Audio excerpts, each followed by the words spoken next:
Scientists will tell you that if they scan people's brains while listening to negative campaign ads, it will light up a spot that triggers disgust and revulsion. Did they have to spend a lot of money to figure that out?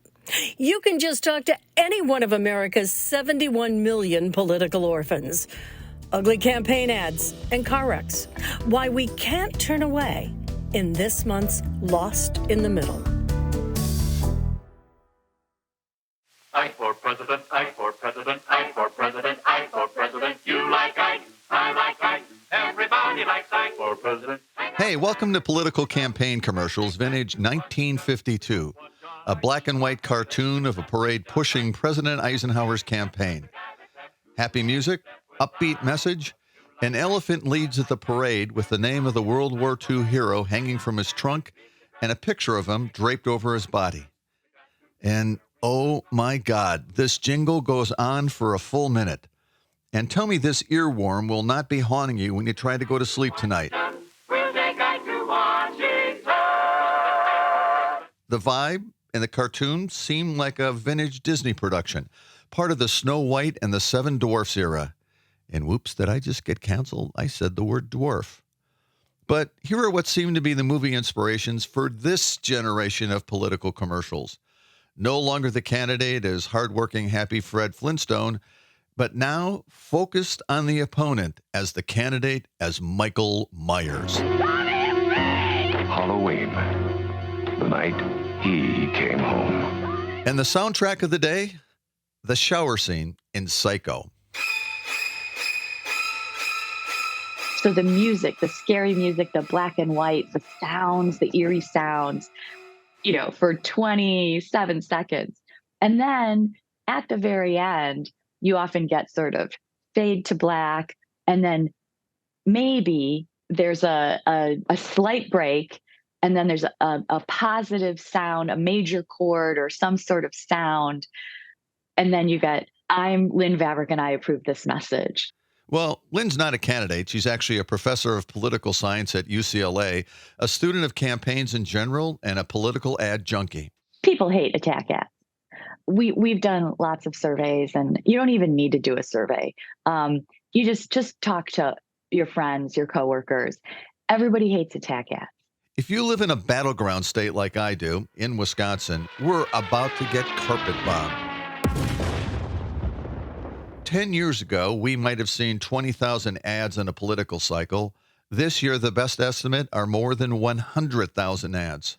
One Biden super PAC just made its first campaign buy for $250 million. That's a billion with a B. And that's just the beginning. And the best guess is that the ad buy this cycle will be over $10 billion. In swing state Pennsylvania, that voted for Trump in 16 and Biden in 20, they're already scrambling for the air raid shelters. I just hate it. Tim's a real estate executive who was once active in politics, but not anymore. And like a lot of the lost political middle, he's not looking forward to this 24 campaign. One of the best things I ever did was get rid of cable because I don't see a lot of it anymore. The 2020 election was a big push into me cutting the cord at home because I was just sick and tired of watching it all. And so after having been so deeply involved in it, to actually extract yourself from it, it's been quite liberating. Political campaigns run negative ads for one simple reason: because they work. Everybody says they hate them, but everybody watches them. And you can't get away from them if you live in a swing state like Pennsylvania. Here's Lynn, our UCLA professor. If you live in Los Angeles, you spend a lot of time on the freeways. And the freeway closest to UCLA is the 405 freeway.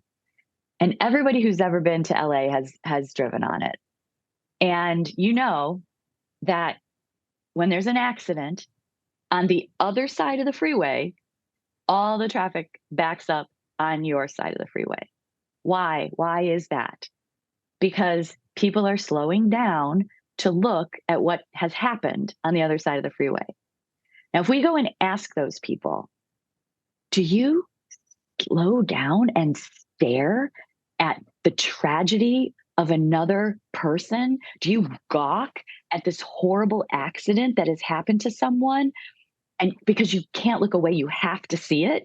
People would say, "Oh God, no. Like that's terrible. I would never, you know, take pleasure, be interested in someone else's tragedy."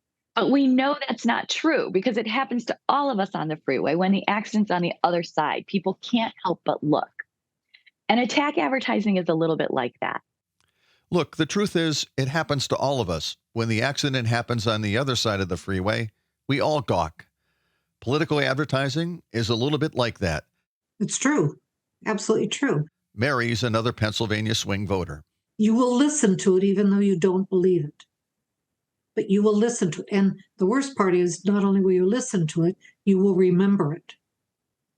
And when you go to vote and you look, why is that name familiar to me? Kind of an attitude. And it's right. It's like rubbernecking at a bad accident. You can't help but look. Human nature, I don't know. But it's a very good analogy. We're going to take you back to Pennsylvania a little bit later, but let's take a detour for a moment to talk about why negative ads work. Well, the simple answer is because that's how our brains are wired. This is a short clip from an animated video produced by Professor Allison Leatherwood at UC Davis. So once you frame something negatively, it really sticks. It makes sense from an evolutionary or functional perspective that our minds are built to look for negative information in the environment and to hold on to it once we find it. Imagine your prehistoric ancestors. You don't want to forget that there might be a predator lurking around. In many situations, we want our minds to be grabbed by the negative information so that we can fix problems when they're there. Now I understand it. That's my kind of science, the 8th grade level. But if you want a more nuanced scientific explanation, well, we found one. We headed south in California, down Interstate 5, to track down a psychiatry professor at UCLA, Marco Iacoboni. He uses scans to track what actually happens to people's brains when they look at pictures of candidates. And as you'll quickly hear, he's got a cool Italian accent. But you're going to have to listen very carefully. So there are many aspects of negative emotion that are still valuable for your survival, for your well-being. But in general, I would say it's much simpler to go from 0 to 100 with negative emotion than from 0 to 100 with positive ones. And those negative ads light up a very specific part of your brain. It's where the brain registers disgust, the very place that makes you want to vomit. Your amygdala, which is this brain little region, is very important for emotions, especially negative, not necessarily negative, but especially negative emotions, will go on fire. Will go on fire for those kind of ads. The one thing we found was that indeed, one area of the brain that is often associated with a feeling of disgust, such that if I stimulate electrically, if I have an electrode in your brain, in that area, and I stimulate that brain region, you're going to puke, literally. You're going to literally puke. So that region was activated mostly for seeing the opposite candidate. You heard right. He didn't sugarcoat it. Political ads hit the button in your brain that makes you want to puke. I know some of you are listening thinking, hey, Klug, wait a minute. There was a golden time in American politics. The founding fathers as a happy family tossing footballs. Touchdown Madison! And Jefferson and Adams on the sideline clinking bottles and high-fiving like a halftime Miller Lite commercial. Not. As soon as George Washington was out of the door, the truth is the first haymaker was thrown. I think actually negative campaigning is the norm in American democracy. And the real question is, how did we ever get positive campaigning? Because it seems like pretty quickly people go below the belt and that actually tends to motivate voters. So the real historical question is, why would anybody not do negative campaigning? And how do they successfully take the high road? That's John Grinspan. He's the Smithsonian's lead scholar on American political campaigns. I mean, people will start with the election of 1800, that up through George Washington, it's all pretty polite. And he's, the nation's general and the kind of paragon of virtue and doesn't come in for too much. But as soon as Jefferson and Adams are fighting in 1800, it really devolves into attacks on personality. And because a lot of what campaigning or what you're choosing then is the most virtuous candidate, it's pretty easy to tear down the other person's virtue about their alliances, about their spouse, about their perhaps their affairs, their economics, their financial situation. So people dig in, and it really goes downhill from there. Within several decades, campaigns viciously attacked family members. Andrew Jackson's wife was the subject of horrific abuse. Some wives and first ladies are attacked for being too involved in politics. Some are attacked for not being enough involved. It's often an easy target to pick at. She was from a humble background. She wasn't an elite lady in Washington, D.C. or New York or Charleston. She had a previous marriage that it's debatable if that marriage had been ended legally or not. So she comes in for all kinds of like aspersions on her honor and her virtue and everything. And if you think Abraham Lincoln got a pass, you got it wrong. And I mean, the most important thing is the just massive disinformation about Abe Lincoln. Lincoln is said to be an abolitionist, said to want to invade the South and free slaves. And he's really a moderate. He's not in any way an abolitionist. He's a moderate, anti-slavery, kind of slow candidate. And that's why he won the nomination. And yet people are just making up widespread lies about him and spreading them to the degree we call it disinformation today, that people really believe it as a truth. And so after the election, after Abe Lincoln wins, it's pretty easy for those 11 states to get around to seceding.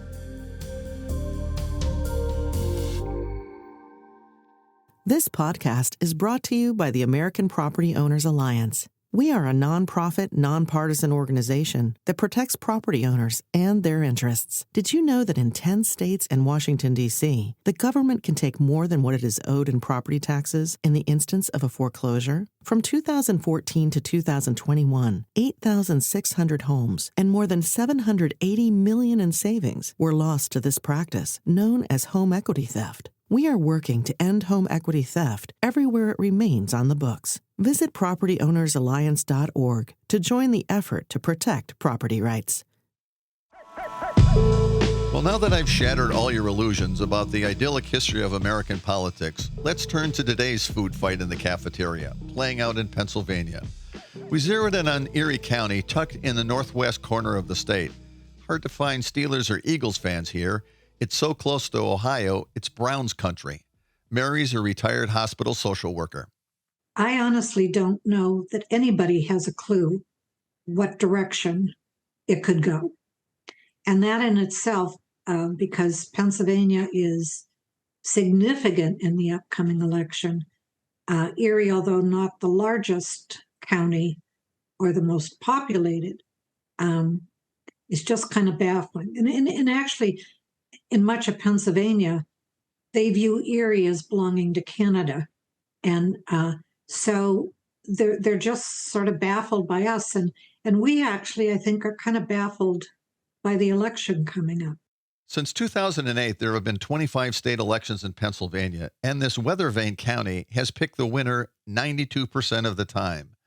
Demographically, it's a little bit whiter, a little less affluent, and a little less educated than the state as a whole. But if you're going to win in Pennsylvania, your message has to sell here. It's no wonder that NBC News says it's one of 7 counties in the country that will provide the leading edge clues to the winner in the 2024 election. And here's Tim again. We're extremely purple. We've gone for Donald Trump. We've not gone for Donald Trump. We bounce back and forth. And people often say, as Erie County goes, Pennsylvania will go. And we came to Pennsylvania for one simple reason, because it was the birthplace of a new twist in negative advertising in 2022. Democrats spending millions boosting Republicans in the primary. Huh? Yeah, you heard that right. The idea was brilliant. It was likely unethical and very Machiavellian. And as you will hear even some Democrats say, potentially very dangerous. The concept was simple. Amp up the most extreme Republican candidate to win the primary, defeating the moderate candidate, who was the more serious threat in the general election. Again, this clip is not paid for by Republicans, but by Democratic gubernatorial candidate Josh Shapiro, who dropped $1 million in ads like these. And he led the fight to audit the 2020 election. If Mastriano wins, it's a win for what Donald Trump stands for.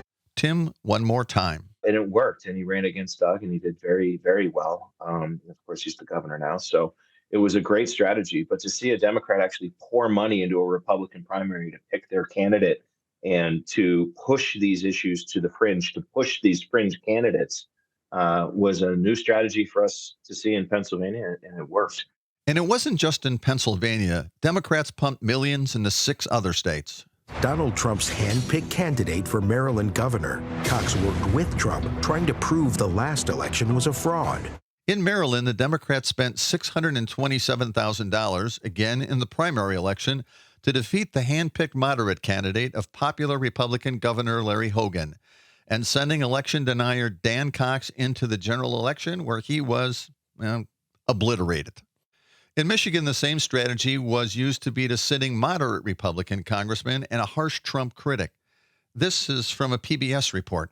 Handpicked by Trump to run for Congress, Gibbs called Trump the greatest president. In a Michigan swing district, Democrats poured $435,000 into promoting John Gibbs, who has spread election lies and conspiracies. He beat freshman Congressman Peter Meyer, who voted to impeach Trump.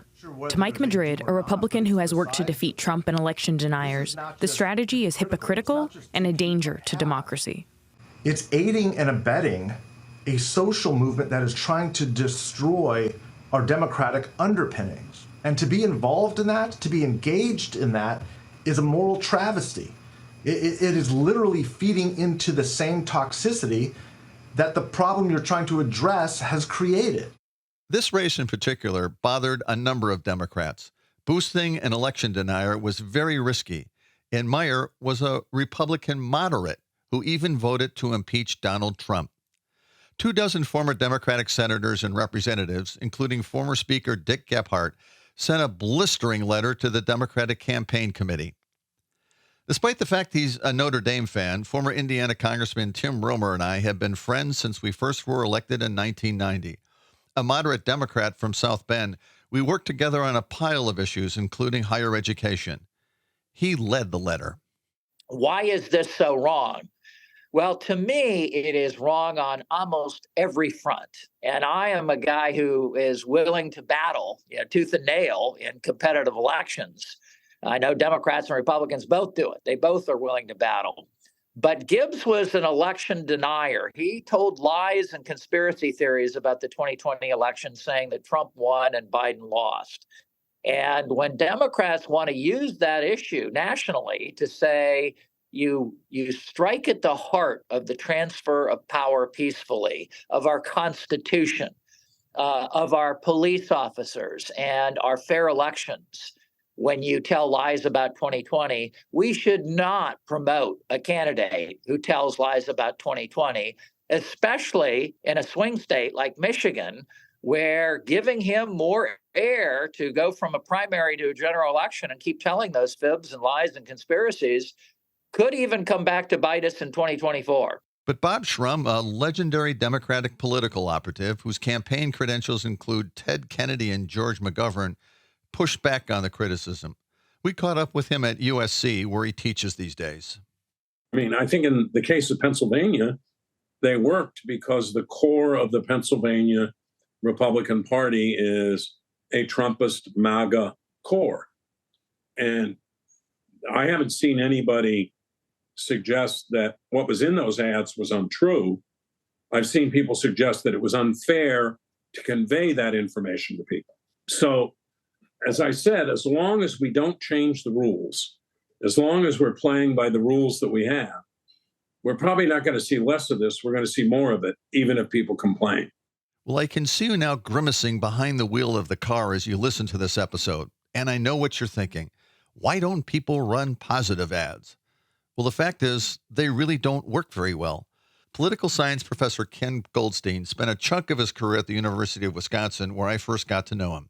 There's definitely a performative answer where people will say, oh, that's dirty politics and that's negative and that's toxic and I don't like it. And then when you unpack it a little bit, positive ads are sometimes empty calories, right? There's not actually anything in there. When I was doing academic research on this, it was the case that negative ads were actually factually more accurate than positive ads. And it was also the case that sometimes how can you even fact check a positive ad, right? Scott Klug walking by Lake Mendota in a nice sweater and a yellow lab. I mean, that's great, but what am I going to fact check about that? Now, as a quick aside, let me point out that if a positive ad doesn't work, how come he still remembers that ad for my campaign, which was 30 years ago? And if he was still alive, Watson would be offended. He would point out he was a golden retriever, not a golden lab. I'm for ads that give people information. I'm for politics that gives people information. And we can all give an example of, oh my God, that was a awful, unethical ad. But there are relatively few of them, and they typically don't work because the other side can have its say as well. For decades, the standard political campaign ad was a contrast piece. Those are the kinds of ads you can fact check. But like the Happy Eisenhower cartoon, part of a long bygone era. Democrat Bob Shrum again. The biggest change is when you used to make a negative ad, you went to great lengths to make sure that you could defend its accuracy. Maybe it wasn't relevant in some cases. Maybe it was about a side issue in some cases. But you were really worried about what the news media would say about whether or not the ad was accurate. That's all gone. And the reason it's gone is because we don't have a kind of news media that function as filters anymore. Daniel Patrick Moynihan used to say, everybody's entitled to their own facts, to their own opinions. Nobody's entitled to their own facts. Well, today, everybody's entitled to their own facts. I mean, up until at least kind of the mid 80s, negative ads weren't negative, right? They were sort of, here's the problem, here's your solution. They were all kind of contrast based. Nick Everhart is an Ohio-based Republican campaign consultant. Probably the first race ad where that started to change. And as everything in politics, almost it has to happen at the, some of the most aggressive sort of tactics and new things don't happen at the presidential, but some things it's like it has to happen at a presidential before it sort of seeps down.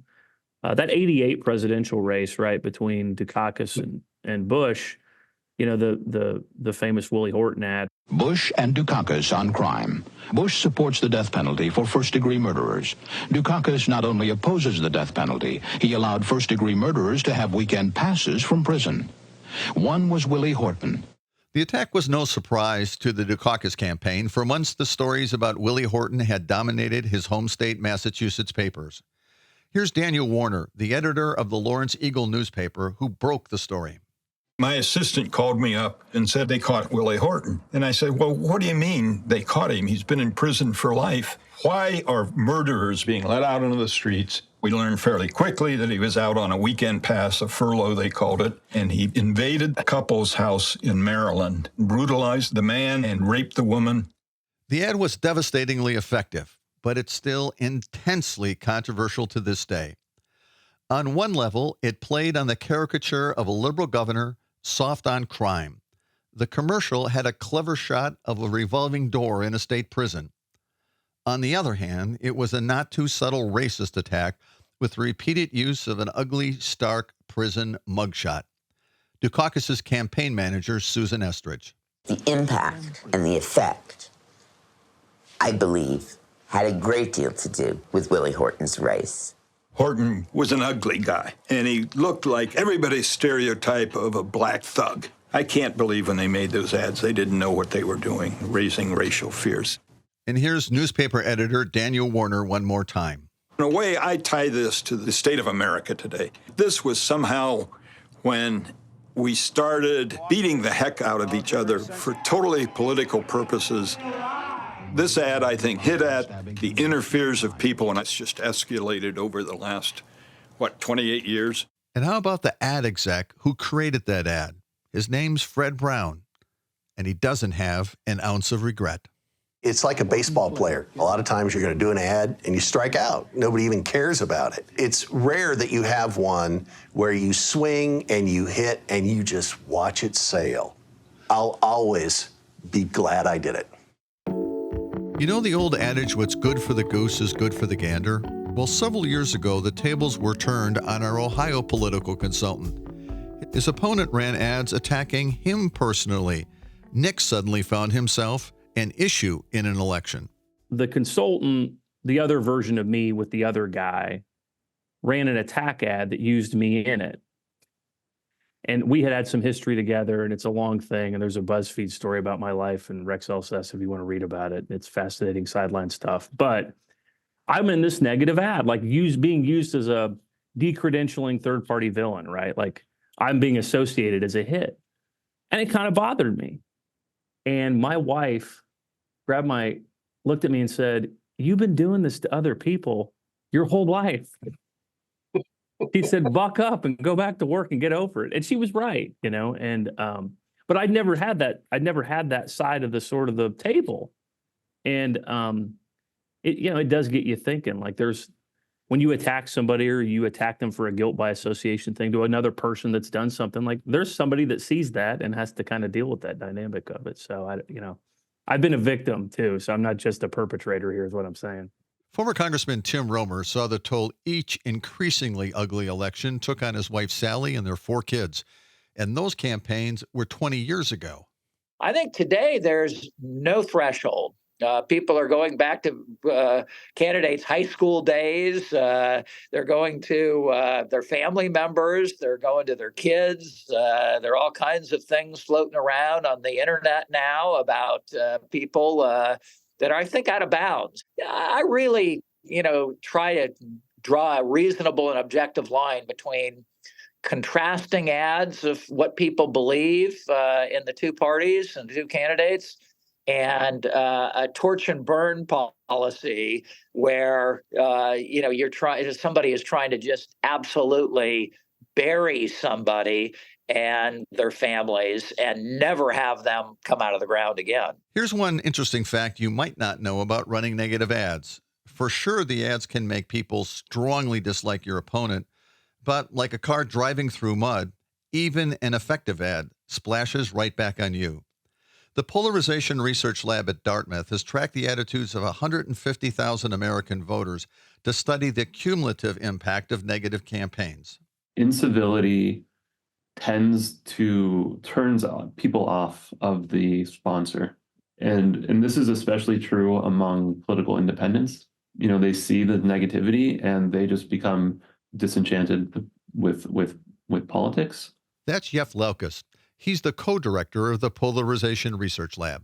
Even if it doesn't cause people to stay home, it causes people to be mad. But it has this system level negative effect of just making people hate politics. And some final thoughts from Congressman Tim Romer.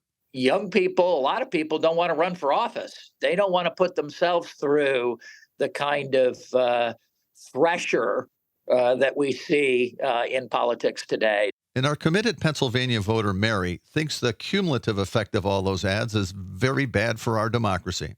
The ads were, I don't have another word other than vicious. Why would anyone want to be in politics now? Why? Your family are going to get attacked. At least that's my perspective from Erie County. I don't want to leave you totally despondent, so let's pivot to what we thought was the most memorable ad from recent campaigns. And hey, it's a positive ad, sort of. That might surprise you. When I was in Congress, it was the peak of DARE. It's a program aimed at 6th grade students to warn them about the dangers of drugs, formerly known as Drug Abuse Resistance Education. It was a well-targeted message for 12-year-olds, and local cops were always involved, especially in small towns in my congressional district. Oftentimes, I'd get invited to the graduation ceremony to be the speaker.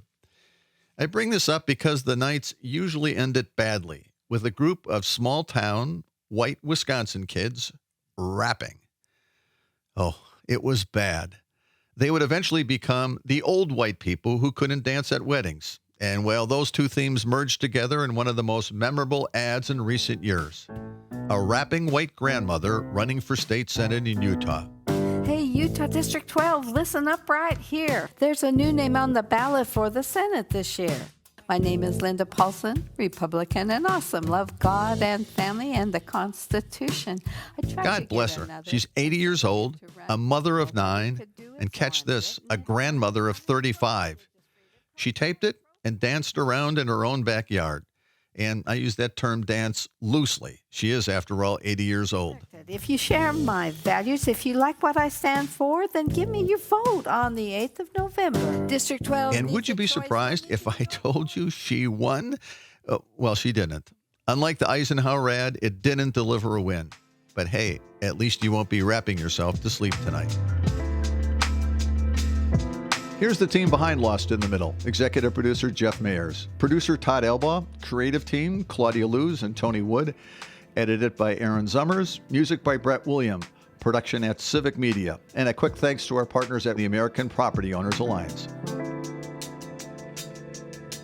If you like this episode of Lost in the Middle, please remember to subscribe to our podcast. And if you enjoyed it, please tell your friends and pals.